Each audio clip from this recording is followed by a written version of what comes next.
As you can see, or not see, I have some view out of the left, some out of the right, and if I'm carrying certain items, I have no view out the back. If I'm not carrying anything, I still have just a very limited view out of the rear windows. This video is how I'm adding a rear view camera on my old truck.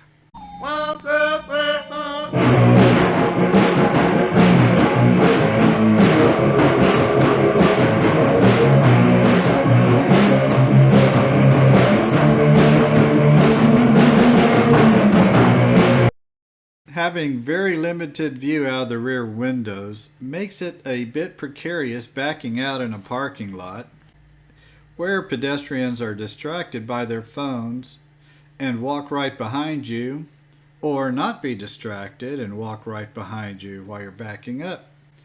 So I ordered me a backup camera off the Amazon. It was less than $30. There are models where the camera transmits the signal to the monitor wirelessly, and ones that are directly wired from camera to monitor. I ordered the direct wired model. It was cheaper and seemed to me to be less techy. Here's what came in the kit: a monitor on a pedestal stand, a power supply designed to plug into a 12-volt accessory port. We used to call them cigarette lighters. The long cable to reach from the back door to the dash. The length advertised is 26 feet, although I didn't measure to confirm. It was plenty long for me. The license plate bracket with camera mounted to it, and another power cable to attach directly to a power source. Fortunately, I have this access panel to aid in feeding the wires behind the license plate. The first thought was to run the wires from the driver's seat through my storage boxes and then expose until we get to the door jamb. But having the wire exposed didn't look good, and since it is where my spare tire is mounted, it might damage the wire.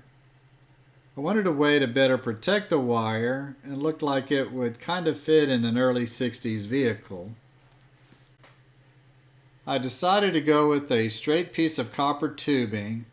The diameter was what the cable ends would fit through. I sweated a 90-degree fitting to transition into the wood box. I used copper mounting brackets for a nice little touch. The wires will go behind the driver's seat, then over the center hump, up the firewall, into the glove box / fuse panel. My glove box now holds my fuse panels and radio. I have 2 marine-style fuse boxes here. One is always hot, the other is on by a relay when the key is on. Some people will power the system from the backup light, so when the light is powered, it also powers the camera and monitor. I have mine connected to the keyed on power. It will come on and stay on as long as the key is on. This helps not only backing up, but just to see what is behind me as I am driving. These fuse panels has a red light that will glow if the fuse is blown or missing. Now that's pretty cool in my opinion. Now to mount the monitor. I did not want it on top of the dash or a place not in easy view. The monitor happened to be a correct size that would go over a blank panel. This panel would have been used if I had air conditioning. I connected the wires and powered it to make sure it works before I mount it. I adjusted the camera, double checked the viewing angle, and it works for me. I mounted it with hot glue. I know it sounds weird, but it has stayed secured for 4 months now, and it is mid-July in Texas, and it stays outside sometimes.